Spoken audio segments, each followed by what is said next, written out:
Let's talk about death and rebirth, or life after death, or whatever you want to call it, or the belief that there's something after we perish physically. I think it's an important discussion. I'm a scientist, so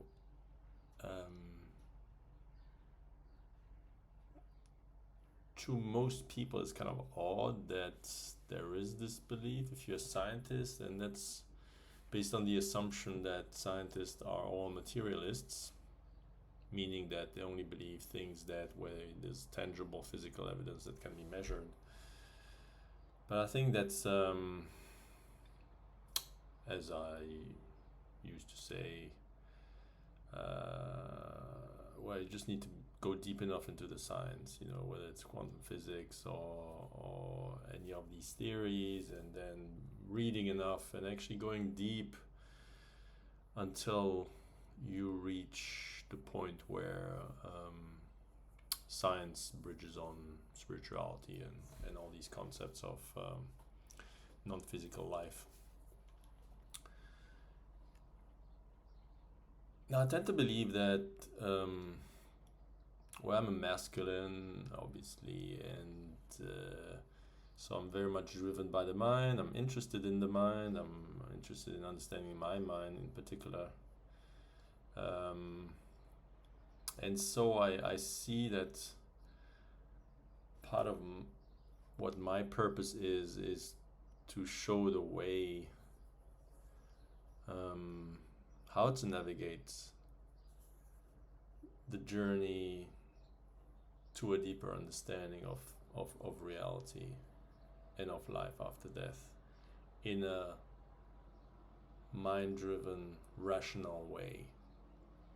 Once you're there, of course, like the mind at some stage, even in my case, the mind takes a back seat at some stage, but I was still, most of my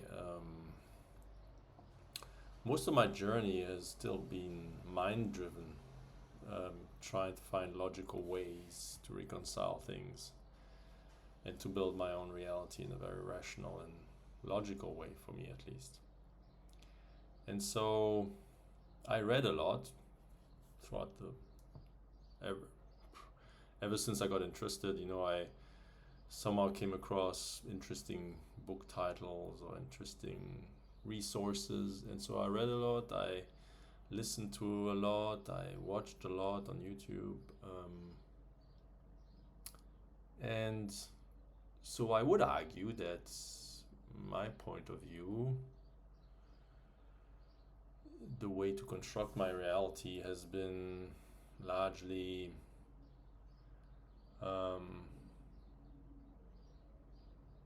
based on informed decision.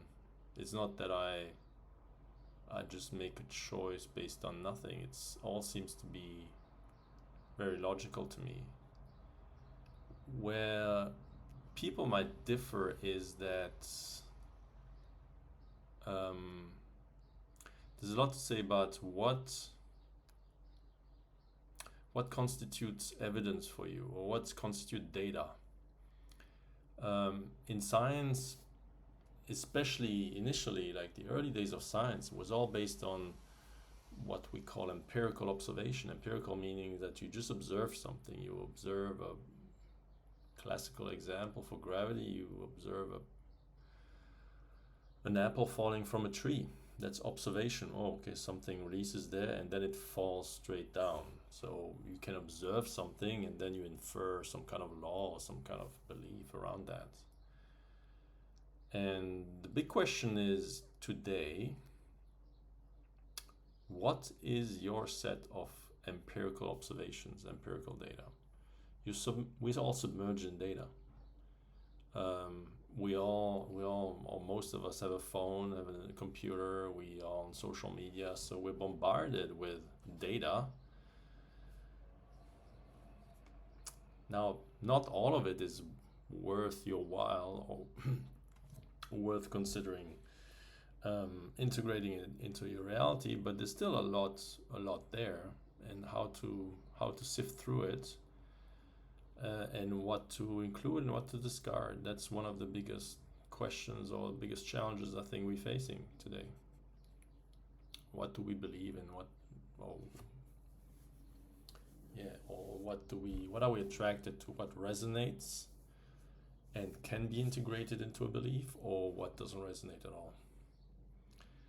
And this all has something to do with having an open mind, or how open are you? Again, without, it's a fine line, right? You should be open, but not really open to kind of bullshit kind of stuff, right? Where you integrate anything, where you're not discerning whatsoever. You just basically believe everyone, and then suddenly you're stuck because at some stage your beliefs are going to contradict each other if you just take everything on board.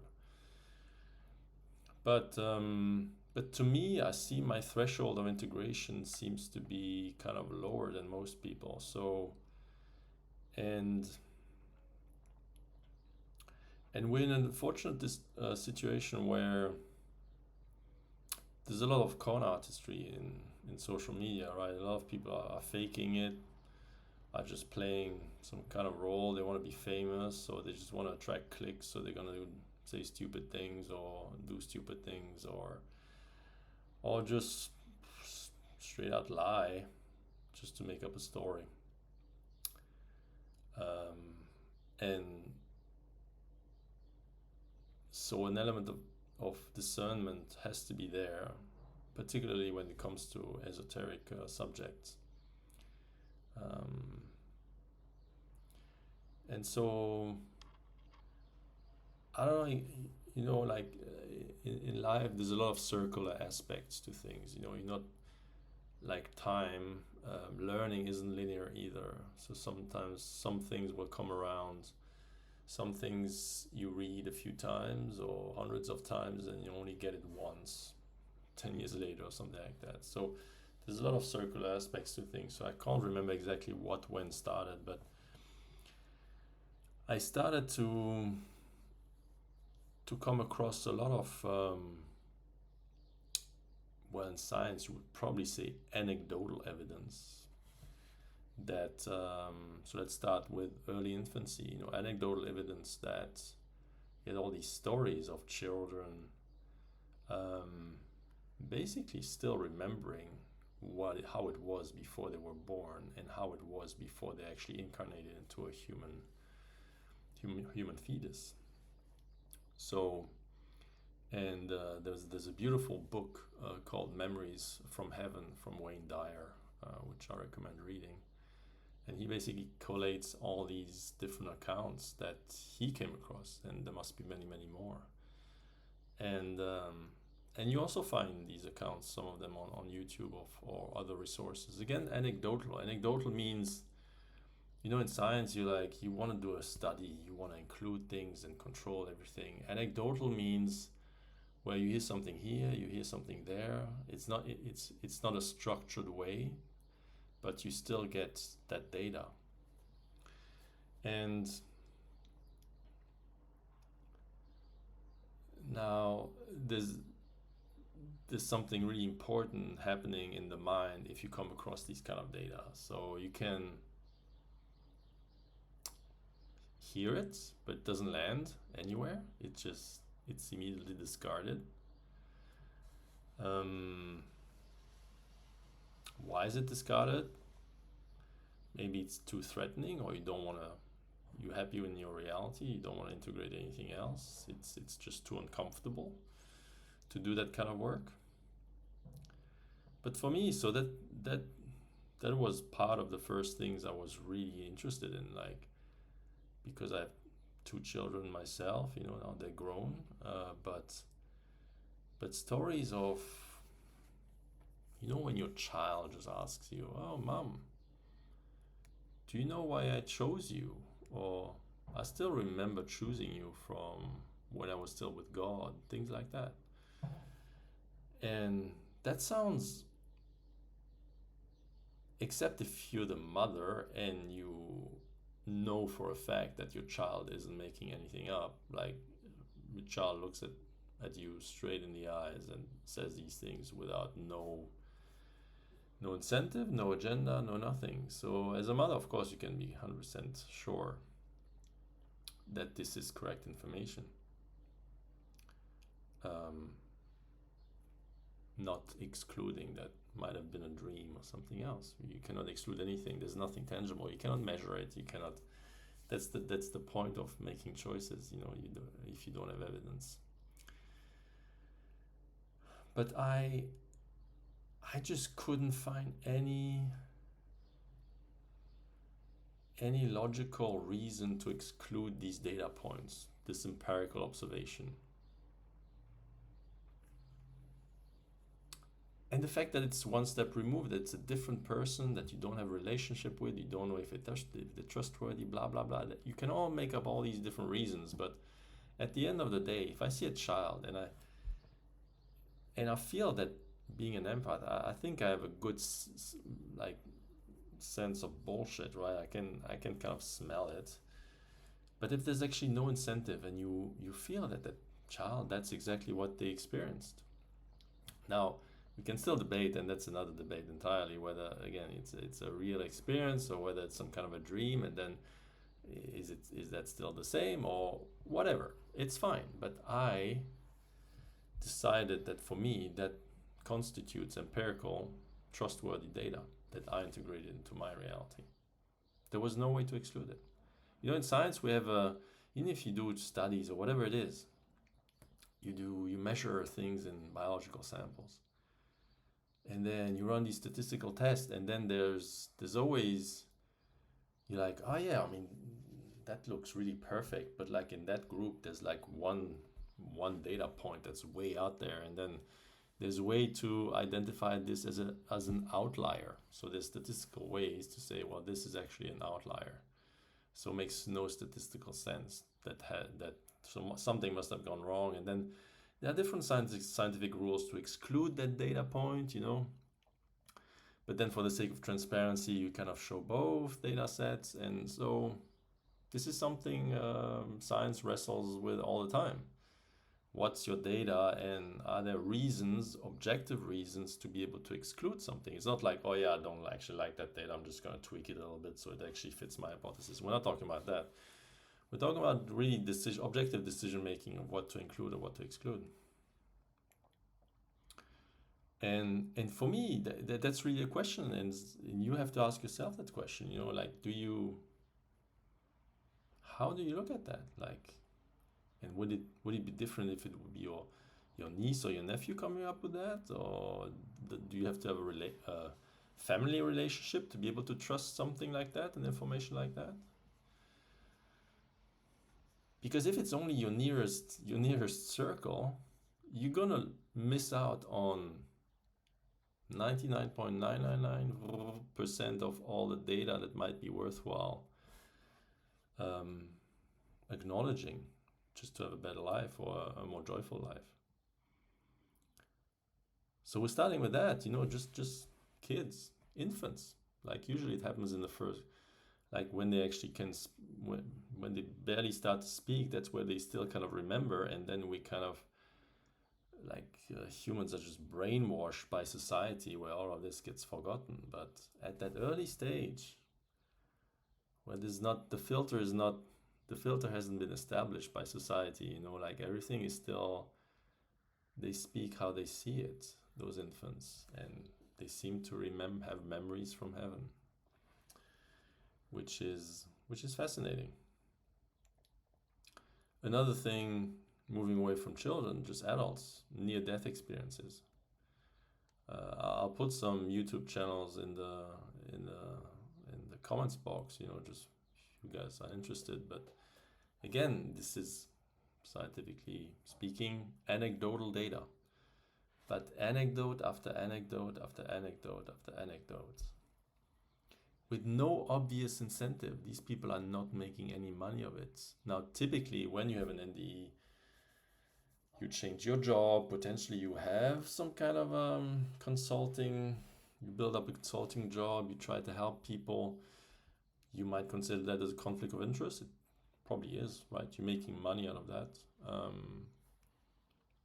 But again, I trust myself. I would probably notice if these people, you know, if you hear stories of people having overworked, making a shit ton of money in kind of private industry or in a financial area, and then suddenly they quit their job and then open their small little business where they make 10 times less just to be able to pursue what they're passionate about, helping people.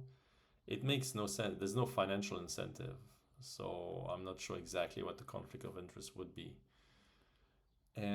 But you need to let that in. You need to let it come towards you.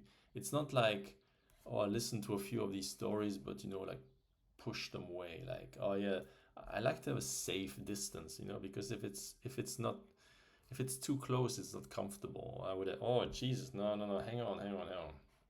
That would change my entire worldview. Well, maybe that's actually the point. Are you willing to let something go to build something better? It always come back to the same thing, The only thing that blocks you from being your new self is your old self. You're unwilling to release it, even if it's bad for you. Even if you know that it's bad for you, you're unwilling to release it. That might be a topic for another day. So again, no reason for me to exclude that as empirical observation. Okay, so it's secondary, it's another person having observed it.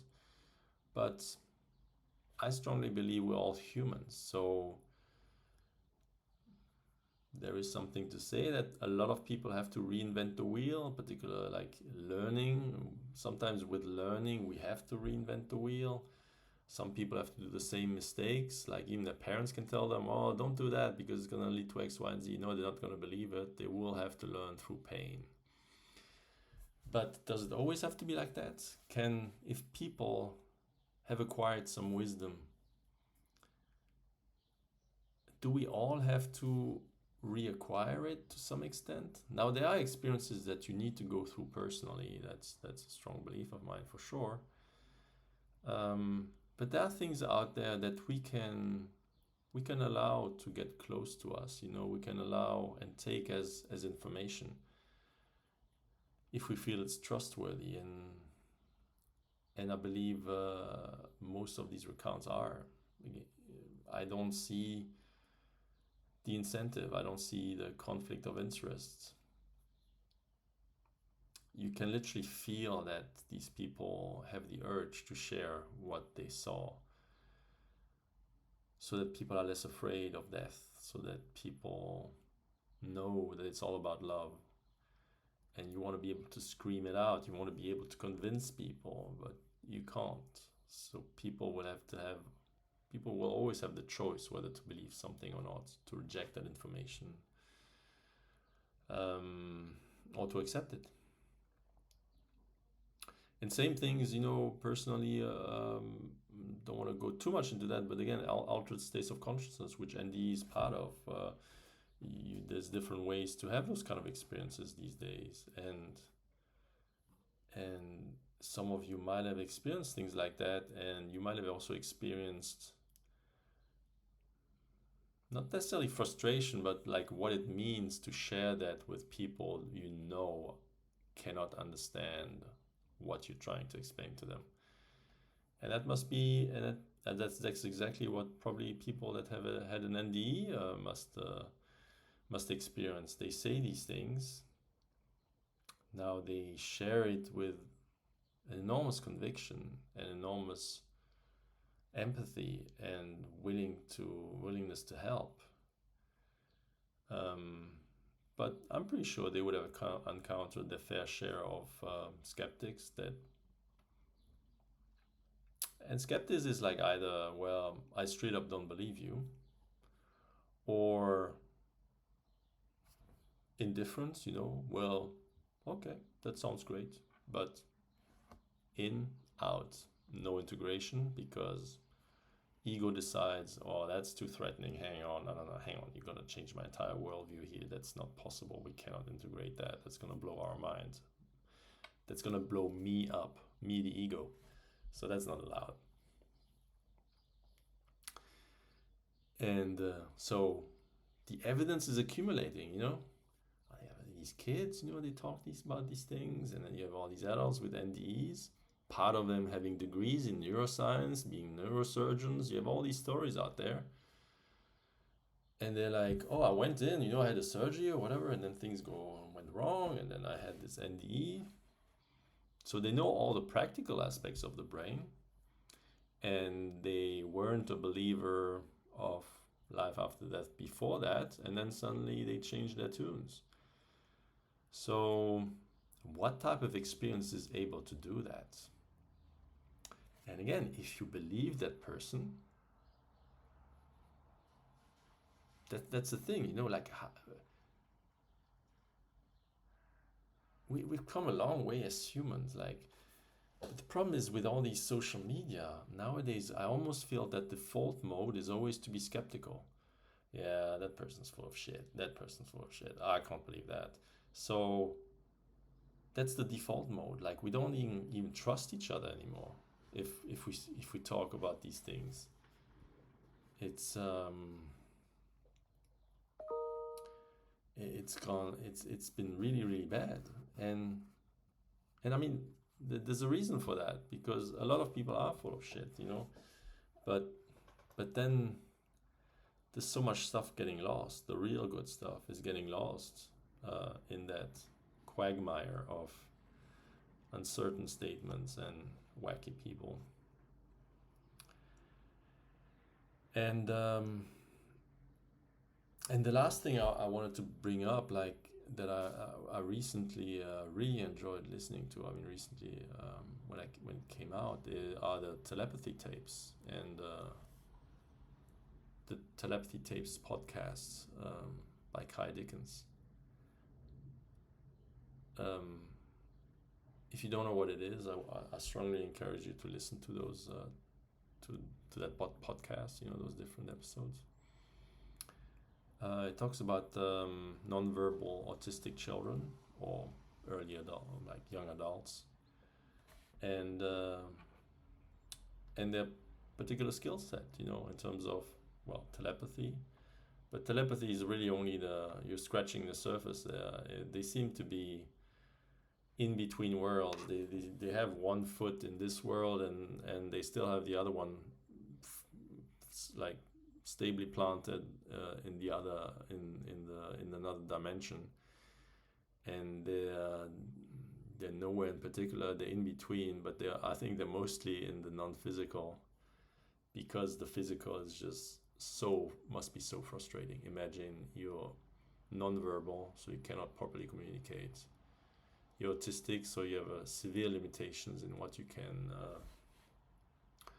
absorb or process, or lack of fine motor skills. You cannot write, you know, like they need to spell, and there's a lot of aspects of spelling and how to, and the entire podcast is really a proponent of getting these kids to actually have the resources to be able to spell, so that they can actually communicate to some extent. And well, I don't want to talk about too much about what they all say in that podcast. You know, I encourage you to listen to it. But coming back to the same point, like, these kids there's no incentive, there's no conflict of interest. It's only shared because of their intense love for humanity, and the fact that they kind of know why they reincarnated in such dire conditions. You know, they chose that experience so that they can teach us. Because if you know, I don't perceive having any kind of supernatural gifts or talents. You know, for me it was a process between me and my mind, and that's where I came to all the conclusions I came to in my building of reality. But I don't have clairaudience, clairsentience, none of that, I think. Although I feel that my higher self is kind of dragging me through all this stuff. I don't necessarily want to do this. I'd be a happy scientist somewhere, in the lab doing just science and publishing it, but that was never the plan of my higher self. So I'm being sometimes dragged, mostly guided, but sometimes dragged for this stuff. So yeah, no particular conflict of interest. These souls just reincarnated, knowing full well they would have those limitations, but knowing full well they would still have access. They have those skills that most humans don't have, and they came to teach us if we're willing to listen. And so telepathy tapes have received enormous amount of criticism, obviously, in mainstream media. What is that? That's wacky, or no one can prove that. And I mean, part of the podcast, Kai Diggins did a great job because she has professionals on that podcast, scientists that look at the paranormal, and there's just a lack of resources. I mean, studies could be done, but show me the money. Where's the money at to do these things? And it's hard to get money because there's no money in it. Even if you show it, like, okay, so what's your message? We perhaps can all develop these kind of skill sets, a bit more telepathic. What is that? That there's no money, there's no intellectual property. It's just like inviting people to actually do the work. Now, if most people don't want to do the work. Whether it's, people love to go to the doctor and say, well, what do I have? And just give me a pill. If the doctor mentions, well, you need to change your habits, your diet, your blah, blah. No, hang on. Is there a pill for that? People are reluctant to do the work. So I understand that these topics, there's no money to be had. It's just for the good of humanity. But it's necessary to do it. And, well, these nonverbal autistic kids, for me, it's empirical data. There's no reason for me whatsoever to exclude that from my perception of reality. And when you do that over and over again, it builds, It's not like, oh, there's a set of data here, there's a set of data here. Anecdotal, no RCT, no randomized controlled trial. No, it's just me believing that that empirical observation from that other person is valid. But over time it builds, like, if this is true, it completely makes sense that this is true, and then it completely makes sense that the other one thinks true, and then suddenly you have a notion of data that somehow supports itself. And that's how I came to my sense of reality.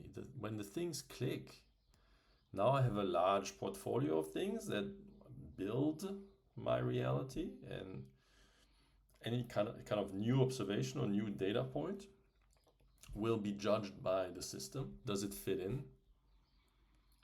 And if it doesn't fit in, do I need to reflect? Is that data perhaps correct? And maybe there's a flaw in my system. So all of it gets double checked all the time through me. Like I'm always skeptical. Perhaps to a too large extent. I need to kind of stabilize the system a bit now. Nothing should be able to really shake it up too much.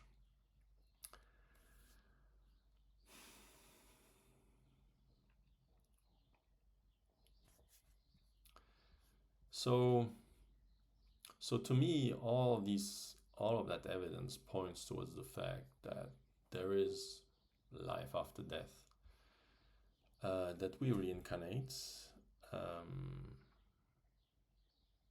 Some people having also recollections of their past lives, and with almost historical proof that what they knew actually happened in the past. So for me, that builds a very strong evidence base, albeit anecdotal, that life after death exists. that we reincarnate, that there's soul evolution.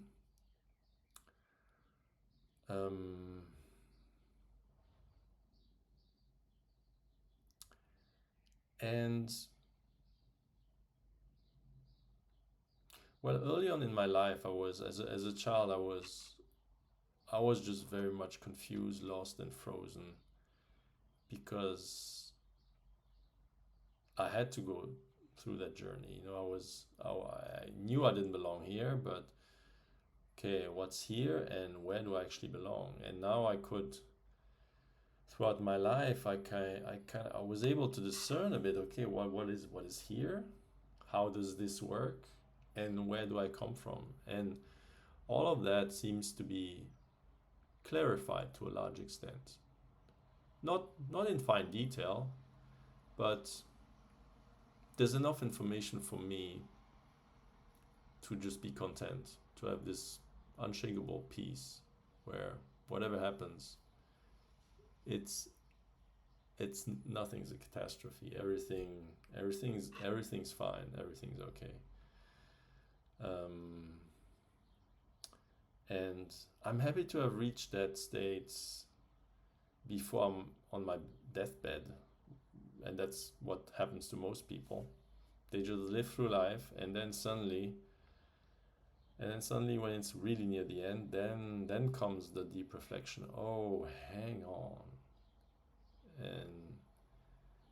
And I think that's too late, because there might have been things you would have done differently based on that information, fears you wouldn't have had, things you would have done because the fear wouldn't have been there, or you wouldn't have cared so much about the opinion of others. So for me, it's always important that something is helpful to this physical life.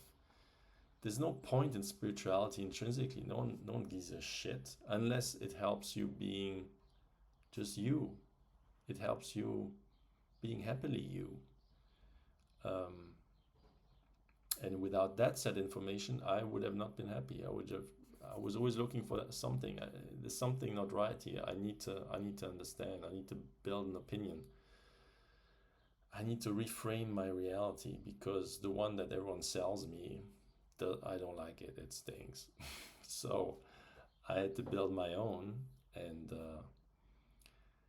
now I'm at peace, and now I can do things from a position, a state of peace, which changes everything.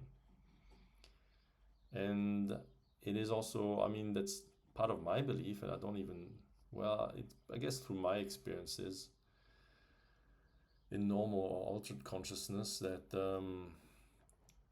that's once you really get it and you live it,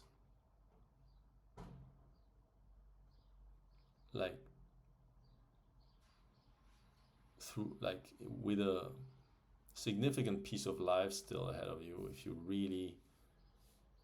if you are able to bridge both worlds, more or less. You're not like these non-verbal autistic kids. You're not gone. Like you can still fully interact with this world, but you have the additive benefit of having able to plant that foot in the other realm, or realize that it was there to begin with. You're not doing anything, like you're just realizing that it was already like that. And it's my strong belief that if you're capable of doing that, you might not require to reincarnate, because you're releasing everything. There's nothing you need to go back for. And the harder it is to get to that realization, the harder you're focused on the mind, the harder you're in that masculine energy, like what is logical, what can I see, what can I touch, what can I measure, the science way, But despite that major hurdle, not being, fully intuitive or fully emotional, and for males it's harder than for females. If you're going that hard way as a man, despite all the logic, despite all the strong ego that tells you not to do it because, well, you might appear as too feminine, or yeah, no, I mean, then you would have to lose friends, or then that stupid stuff that you're doing doesn't make any sense anymore, so you have to change your life.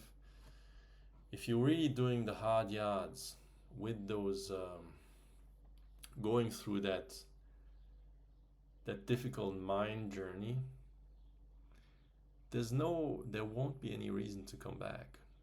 You will have done it. That you had that experience. You don't need it anymore. When you have to come back is when you never get it. You didn't get it, you die. Oh shit, we have to go back. And then you maybe place a few hurdles or a few helpers throughout the life, and you might still not get it. Oh shit, I need to go back. But I feel that, yeah, at some stage you have an experience where you set yourself a very high bar, but when you pass that, that's it. You can choose to have other experiences on the other side, and there must be plenty. So this is my belief, and I'm a hardcore scientist. My science, it's pretty spot on. But for me, there's nothing to reconcile. It's part of the same thing. If I focus hardcore on the biological system, I take all the cells apart. It's not an argument against life after death. You're just talking about the sheer biology of a human being or an animal that will at some stage transition, and the soul will be set free. It's not contradictory whatsoever, for me at least. Once you go deep enough, it's not contradictory.